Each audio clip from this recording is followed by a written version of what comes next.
Every January, I look forward at the best free-to-play games coming in the year ahead. I found over 50 of them, and I've whittled them down to a definitive list of the best 20 free games of 2026, across as many genres as I could find, from open-world RPGs to intense shooters, from survival games to sports games, and it's shocking how many anime games are coming out. All the expected dates and platforms are in the description if you want to know where you can play. I'm Adam. Hello there. Let's do this. First up, the game everyone is calling anime GTA, Ananta. I've been following this game for years now without any real release date in mind, yet thanks to a Kotaku interview, we now know the game is being aimed towards a release date later this year, with the earliest we could see it in July. In terms of gameplay, Ananta blends countless other games into this open world of Nova City. The web slinging of Spider-Man, the tech hacking skills of Watch Dogs, the side quests of something like Yakuza, and the core moment-to-moment gameplay is most like GTA, including the character switch mechanic. The sheer volume of things to do is staggering, and that's not even mentioning the story campaign. We play as a supernatural investigator looking for paranormal events in the city. Our main goal is to subdue the mysterious force known as Chaos. There is supposedly no Gatcha elements in Ananta, with characters being unlocked through story missions. And there's so much to talk about in this game that I'm going to do a separate breakdown video in the next few weeks. So if Ananta looks like a game you want to play, be sure to check back for our deep dive. Coming much sooner than that is another anime-inspired world of Fate Trigger, coming in Q1 in fact, so between January and March. Fate Trigger is a hero-based tactical shooter with Battle Royale as its core mode, but if that doesn't float your boat, we've been promised other game modes will be coming in, starting with Team Deathmatch. Gameplay is both third person and first person. When we move around, the camera is behind us, showing us as much detail in the world as possible, and then when we aim our weapon, it seamlessly switches to first person. Gunplay is definitely important, but Fate Trigger is more than a shooter, as each character has unique abilities, from spotting and tagging foes, to claiming the high ground instantly, or summoning cover to hide behind. The sheer amount of ways of synergies will work with other members of your team is what will keep this game fresh. New maps have already been announced, as the devs find what map size is right for the player base. And we've been promised a constant stream of new characters and brand new abilities to continually change the meta. Fate Trigger comes to PS5, PC and Xbox Series before the end of March, so keep an eye out for it. Let's take a break from anime to look at a pirate RPG, Sea of Remnants. The art style is described as pirate punk, as we set sea in a huge open world, battling monsters and hunting for treasure. The exploration looks similar to Sea of Thieves, and depending on the boss fight, Sea of Remnants plays more like a Persona game, or Expedition 33. The trailers are using music videos to display the action, which explains why there's always lyrics in the bottom corner of the screen, which is pretty unique. On the seas we can go alone, but this is most definitely designed as a co-op experience and a true action RPG. While exploring, we can meet over 300 NPC characters, which, if we like, we can recruit to our ship. And we've been told that when night falls, all the tougher enemies and harder raids become available, making a day-night cycle that actually means something again. Sea of Remnants is going for a 2026 release, but I don't think it'll hit that. I hope I'm proved wrong. Coming much sooner, in fact on January 26th, is Highguard. This was the one last thing at the Game Awards, and the internet totally melted down with hatred, probably because it wasn't Half-Life 3. Highguard is described as a first-person PvP raid shooter. The example given in the footage was a castle siege, where the attackers first had to claim a powerful sword in the middle of the map, and then use that to summon in a battering ram to break through to the next objective. So ultimately, we aren't just running around shooting freely, we have to play the objective, so Battlefield players should be better at this than Call of Duty players, no shade intended. Highguard is made by some of the devs who helped create Titanfall and Apex Legends, so this has oodles of potential.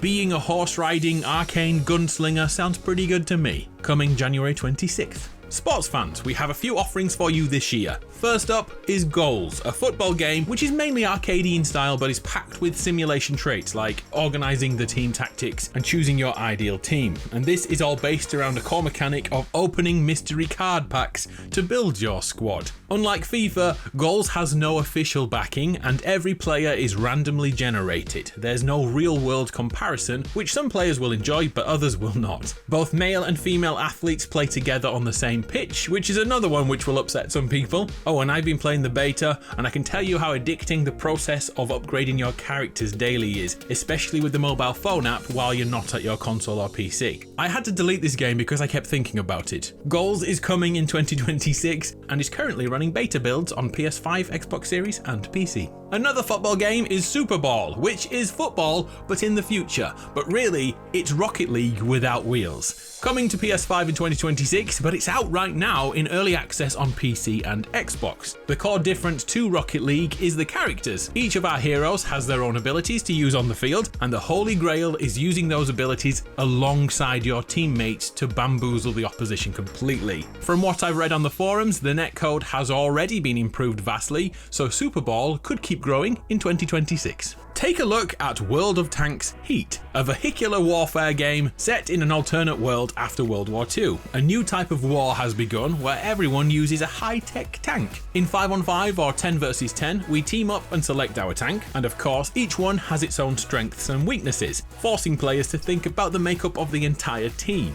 supporting each other to maximize your strategy. But of course there'll be one guy who just goes out all alone. Game modes include Conquest, Domination and even Search and Destroy, which will be hella interesting playing as a tank. Over time, more agents will be added to the roster, unlocking new experimental tank tech.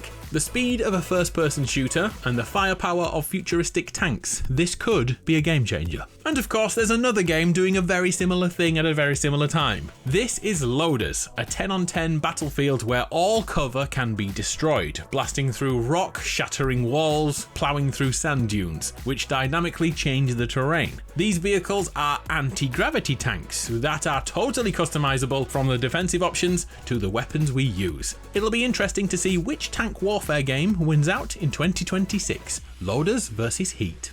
Hey, we haven't spoken about free-to-play anime games in a whole minute, so let's do that now. Neverness to Everness. Earlier I called Ananta Anime GTA. Well, in fact, this open-world Gatcha RPG wants that title too. We live in a bustling city where supernatural entities live side by side with humans. Our job is to investigate those anomalies, and if they're dangerous, we must neutralize the threat. Each narrative point is in its own chapter, and each one has its own vibe. So one minute you'll be playing through a spooky horror story, and then the next mission will be more like a comedy. The vibe changes constantly. Neverness to Everness is packed with things to do, like journeying to the arcade to play a spot of Tetris. We haven't looked at combat, but I think the visuals speak for themselves, which looks a lot like all the other free-to-play anime games to me. If you've played it, please let us know the difference. Anyway, the final tests are happening right now, checking if PlayStation 5 players can play alongside PC players without any technical issues, and also checking if cross-progression works perfectly with mobile players too.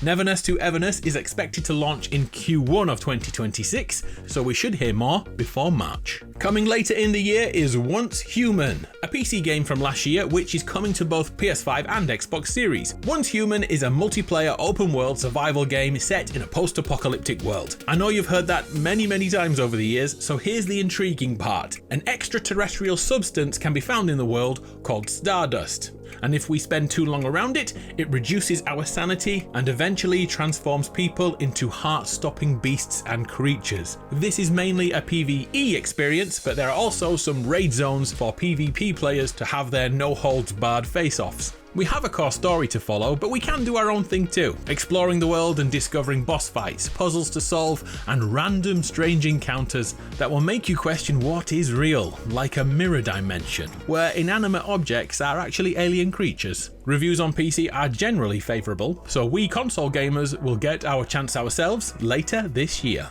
Back here in January, another PC game finally comes over to console, as 2XKO hits PS5 and Xbox Series. In this one, we are taking the characters from another Riot game, League of Legends, and forcing them to fight one another. The reason it's called 2XKO is because there's 2 players per team trying to knock out KO their opposition. This is made for you and a friend to play together and tag team attacks, but there is also a solo mode too, which keeps that team mechanic. The game comes with an in-depth training mode to perfect combos and master moves in frame analysis. PS5 and Xbox, you'll get this on January 20th.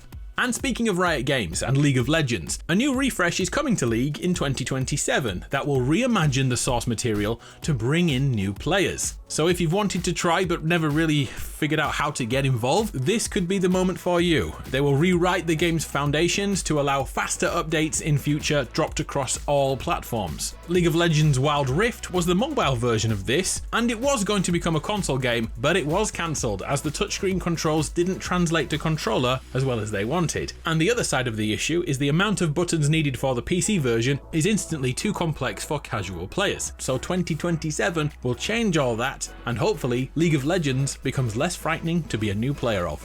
A game expected to make a huge impact in 2026 is Unending Dawn. It's another Gatcha game, but unlike all the others I've played, this has deep and challenging combat. Essentially, Unending Dawn blends Genshin Impact with hardcore Souls-like combat to create a dark apocalyptic open world following the Cataclysm. A super unforgiving game with a high skill level where timing attacks and parries is paramount. Just over a year ago, following investment from Sony, Unending Dawn went dark on social media and have only posted once since then to ensure gamers the game is indeed coming. But just look at it, this could be revolutionary for both Gacha games and Souls-like games. I'll keep you posted as soon as we know more.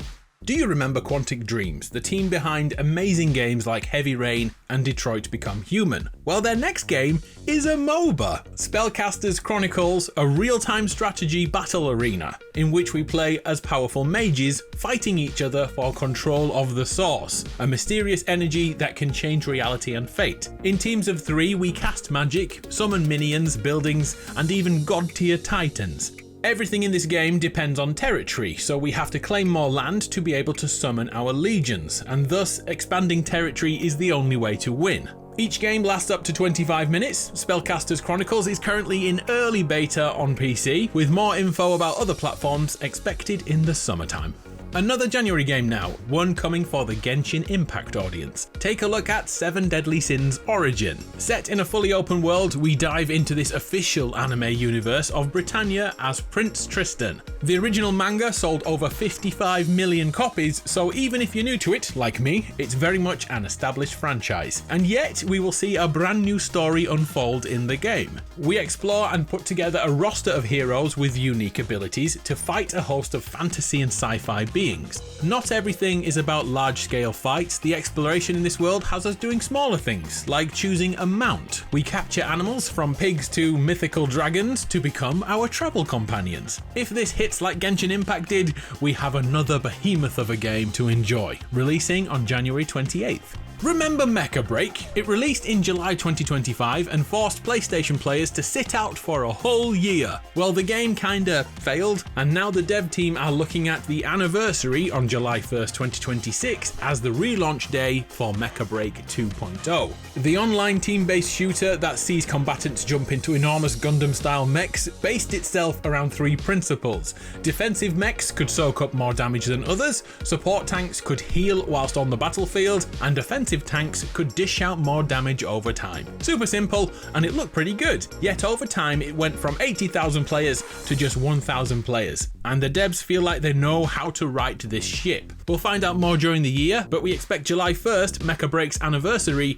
to be the day it is relaunched alongside the PlayStation 5 version. An early access game on PC is coming to PS5 this year, Dungeon Stalkers, a free-to-play PvPvE dungeon crawler as we venture into dungeons and begin our hunt for treasures, avoiding traps and fighting off minions that protect them. All the while, other players are doing the same thing, and eventually you'll bump into each other. Dungeon Stalkers has the same fear of loss as extraction shooters do, as an ambush could happen at any second. The community has continued to give feedback, with combat the main sticking point due to how slow and tactical it is. Dungeon Stalkers currently has mixed reviews on PC early access, and we expect many of these things to be rectified before the official launch.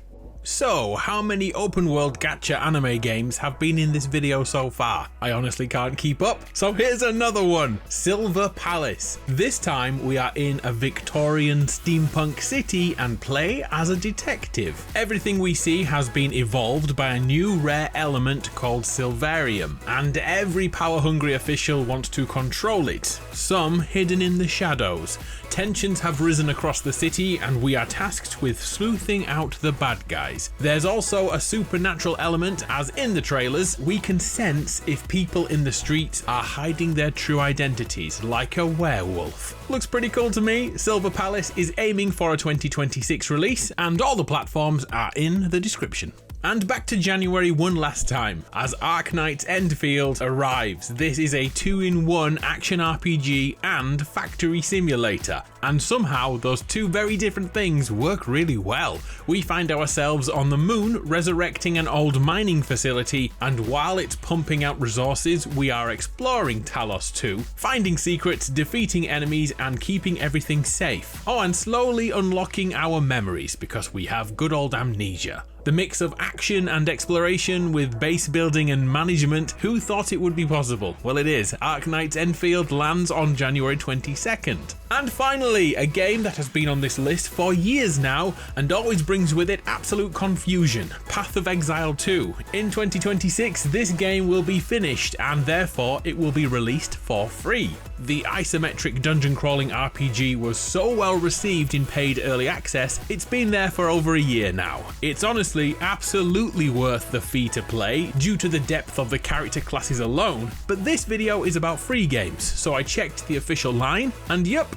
2026 is the year this beauty leaves early access and becomes what it promised to be all those years ago, a free game. And that was 20 free games coming in 2026. I'm Adam, you're awesome, see ya.